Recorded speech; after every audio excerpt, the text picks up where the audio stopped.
Oke, bismillahirrahmanirrahim. Assalamualaikum warahmatullahi wabarakatuh. Alhamdulillahirrahmanirrahim. Wa bihi nasta'in wa ala umuri dunya waddin. Wassalatu wassalamu ala asyrafil anbiya wal mursalin sayyidina Muhammadin wa ala alihi washabihi jami'in wa ba'du. Ya, saya di sini Zakiditya Rahman dari akuntansi non-rek semester 3 akan memaparkan siklus pengembangan sistem informasi akuntansi. Ya, sebagai pendahuluan, saya akan menjelaskan beberapa hal mendasar sebelum kita membahas inti daripada siklusnya. Yang pertama, sebenarnya apa sih yang dimaksud dengan sistem informasi akuntansi di sini, atau nanti biasa kita singkat dengan SIEA? Adalah sistem yang berbasis komputer yang dirancang untuk mengelola proses akuntansi secara otomatis. Jadi intinya adalah bagaimana akuntansi ini berbasis komputer otomatis gitu.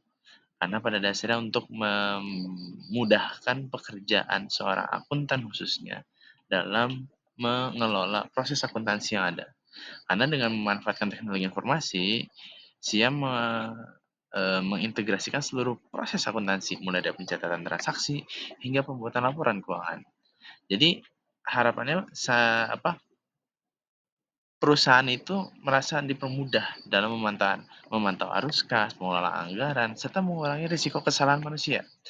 Gitu. Jadi meminimalisir human error karena semua berbasis otomatis. Gitu. Penggunaan sistem informasi akuntansi ini memberi banyak manfaat tentunya bagi perusahaan, antara lain penghematan waktu, peningkatan akurasi data, dan serta peningkatan kemampuan audit. Selain itu, sistem informasi akuntansi membantu memastikan bahwa informasi keuangan selalu tersedia dengan cepat, tepat, untuk mendukung keputusan manajemen yang efektif. Artinya apa pada dasarnya?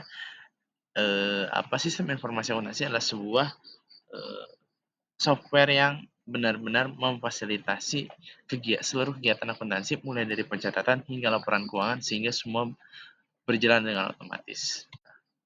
Lalu kita mulai agak masuk ke dalam, yaitu sebenarnya apa sih urgensi atau apa pentingnya pengembangan sistem informasi akuntansi? Nah, karena pada dasarnya kan pengembangan tersebut merupakan elemen penting dalam sebuah organisasi modern.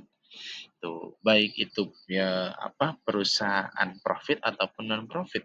Pada dasarnya sistem informasi akuntansi kan perannya itu adalah mengumpulkan, menyimpan, mengolah data keuangan secara efisien. Nah, oleh karena itu, dengan sistem ini, selain membantu proses pencatatan akuntansi, juga berperan menghasilkan informasi keuangan yang akurat dan relevan bagi pengambilan keputusan manajemen yang sudah kita bahas sebelumnya. Artinya apa? Untuk melaksanakan semua proses ini, perlu satu tools yang mempermudah hal itu, dan tools itu adalah sistem informasi akuntansi. Sehingga pengembangan terhadap sistem informasi akuntansi itu sangat penting karena balik lagi untuk mempermudah kita sebagai pengguna, sebagai user daripada akuntansi perusahaan tersebut. Nah, oleh karena itu siklus pengembangan sistem informasi akuntansi memastikan bahwa sistem yang dikembangkan itu sudah sesuai dengan kebutuhan bisnis, mampu mendukung operasional, dan mudah diintegrasikan dengan sistem lain. Siklus ini terdiri dari beberapa tahapan yang saling berkaitan, dimulai dari perencanaan hingga pemeliharaan sistem. Nah, mulai dari sini kita akan mulai membahas terkait apa tahap-tahap untuk mengembangkan sistem informasi akuntansi. Nah, dari sini ada kalau berdasarkan yang sudah saya susun ada 6. Yang pertama ada planning, sistem analisis, desain sistem, R&D system, testing system, and last maintenance. For the first, yang pertama adalah planning. Nah, untuk mengembangkan sistem informasi akuntansi itu perencanaan betul yang paling utama, yaitu adalah dia merencanakan sebenarnya sistem informasi akuntansi ini harapannya itu fitur-fitur apa saja yang harus ada di dalam sistem, yang artinya itu adalah merupakan kebutuhan daripada kita sebagai perusahaan.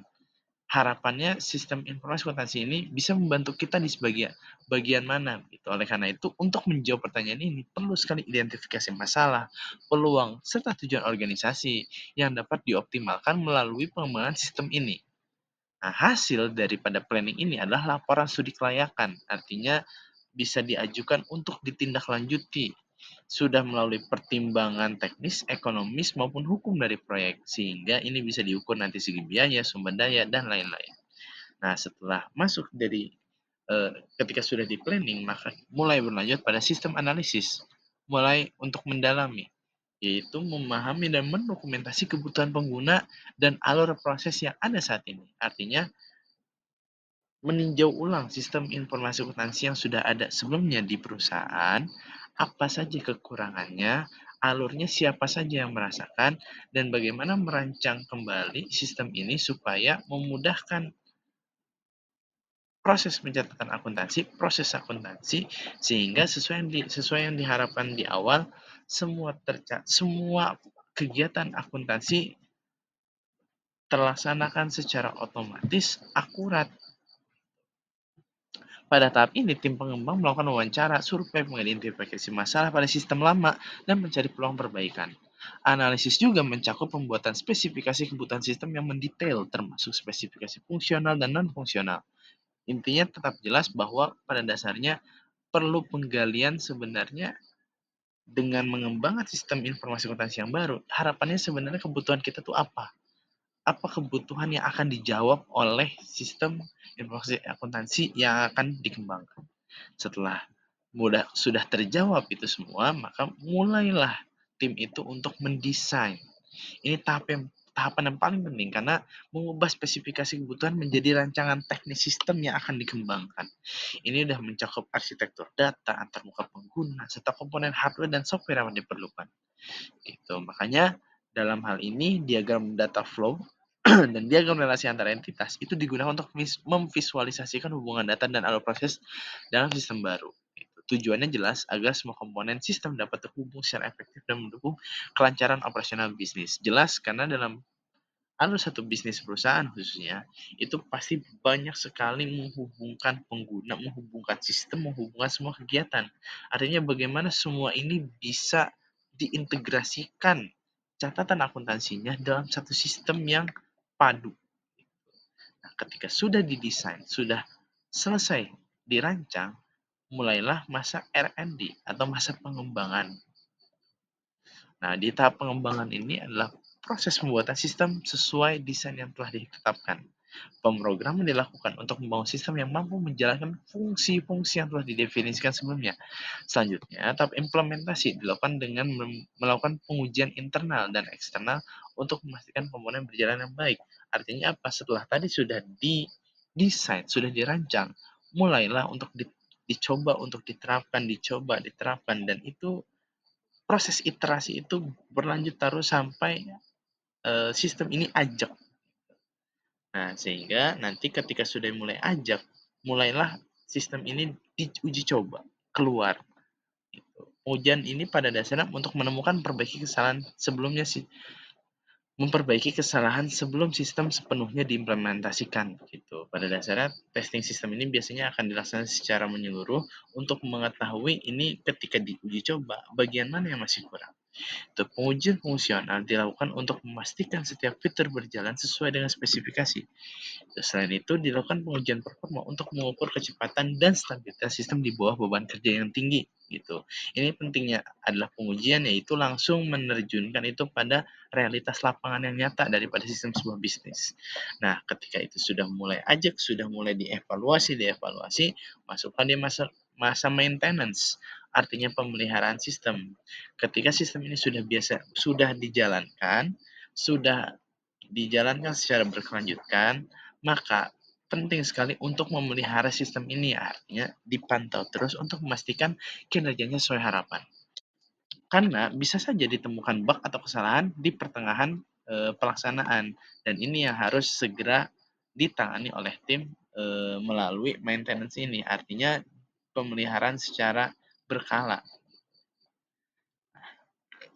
Other explanation about accounting information system development. Yang pertama adalah andai kata ada studi kasus implementasi dari sistem informasi akuntansi, dalam studi kasus ini kita melihat bagaimana perusahaan, contohnya namanya XYZ, berhasil menerapkan sistem informasi akuntansi untuk meningkatkan efisiensi operasional mereka. Nah, sebelum sistem diterapkan, perusahaan menghadapi tantangan dalam manajemen data yang tersebar dan lambatnya proses penyusunan laporan keuangan. Nah, melalui siklus pengembangan sistem, perusahaan berhasil membangun sistem informasi akuntansi yang terintegrasi dan mampu memberikan laporan secara real time. Penerapan sistem informasi akuntansi di perusahaan XYZ meningkatkan efisiensi sampai 30%. Gitu. Artinya dari studi kasus ini memang jelas pengembangan itu sangat penting. Nah, tapi kita tidak bisa pungkiri pada dasarnya nantinya akan ada saja kegagalan dalam pengembangan sistem informasi akuntansi. Yang mana ini memiliki dua dampak besar. Yang pertama adalah biaya proyek yang besar. Jelas itu sangat akan menjadi terbuang sia-sia karena ketika proyek gagal, dana sudah keluar tapi tidak memberikan feedback apa-apa. Artinya di sini perusahaan pada dasarnya memberikan investasi yang berujung kerugian. Kemudian yang kedua adalah ketidakmampuan untuk memanfaatkan sistem baru dapat menimbulkan inefisiensi. Justru mungkin setelah mungkin sistemnya sudah berjalan, sistemnya sudah jadi, namun ketika saat diuji coba, di testing atau dilaksanakan atau diimplementasikan dalam operasional perusahaan justru malah membuat proses menjadi lebih lamban, akurasi datanya malah menurun, atau ketidakmampuan perusahaan untuk merespon perubahan pasar dengan cepat. Nah, pada dasarnya ada 5 faktor yang di sini bisa saya rangkum kenapa ini bisa gagal. Yang pertama, kurangnya keterlibatan pengguna. Yang kedua, perencanaan yang tidak matang. Ketiga, manajemen perubahan yang buruk. Artinya perusahaan tidak mampu menghadapi kemajuan yang ada dalam sistem itu sendiri gitu. Kemudian yang keempat ada keterbatasan teknologi dan yang kelima adalah kurangnya pelatihan dan dukungan dari kantor khususnya pada para user. Itu artinya misalkan sistem ini terlalu canggih sampai usernya banyak ketidakpahamannya. Artinya justru ini malah tidak efektif lagi. Nah, tapi di satu sisi memang itu ada kegagalannya. Tapi kalaupun berhasil, itu banyak sekali keuntungannya. Yang pertama, ada efisiensi proses akuntansi, akurasi dan keandalan data, kecepatan penyusunan laporan keuangan, meningkatnya transparansi, dan yang kelima ada pengambilan keputusan yang lebih baik. Nah, tapi balik lagi, pengembangan itu harus menghadapi beberapa tantangan. Yang pertama jelas biaya yang tinggi. Yang kedua, waktu pengembangan yang lama. Yang ketiga adalah resistensi dari pengguna. Keempat, kompleksitas integrasi. Yang kelima ada perubahan kebutuhan bisnis. Ini jelas, biaya tinggi dan waktu yang lama itu adalah dua pengorbanan yang paling awal harus dikeluarkan oleh perusahaan. Dan resistensi pengguna adalah contohnya bagaimana ketika user menggunakan sistem itu, namun user itu belum sampai kemampuannya untuk menggunakan itu. Dan yang keempat adalah kompleksitas integrasi. Ini adalah hal rumit di tahap ketiga, bagaimana dia mendesain seluruh proses akuntansi dari seluruh kegiatan perusahaan itu menjadi satu padu sistem yang bisa mencakup semua hal itu. Ini sangat kompleks karena balik lagi sesuai dengan kegiatan perusahaan masing-masing. Dan yang kelima adalah perubahan kebutuhan bisnis. Nah, jadi pada dasarnya kesimpulannya adalah sistem informasi akuntansi pada dasarnya memang meningkatkan efisiensi, akurasi, dan transparansi, tapi itu perlu perencanaan yang matang, analisis yang tepat, dan pemeliharaan keberlanjutan. Sehingga ini menjadi investasi perusahaan yang sangat strategis. Tapi dengan catatan kembali bahwa siklus pengembangan itu benar-benar harus dilakukan secara menyeluruh. Kalau tidak, justru itu akan menjadi investasi yang merugikan perusahaan. Baik, terima kasih untuk penjelasan dari saya. Walhamdulillahirabbil alamin. Wassalamualaikum warahmatullahi wabarakatuh.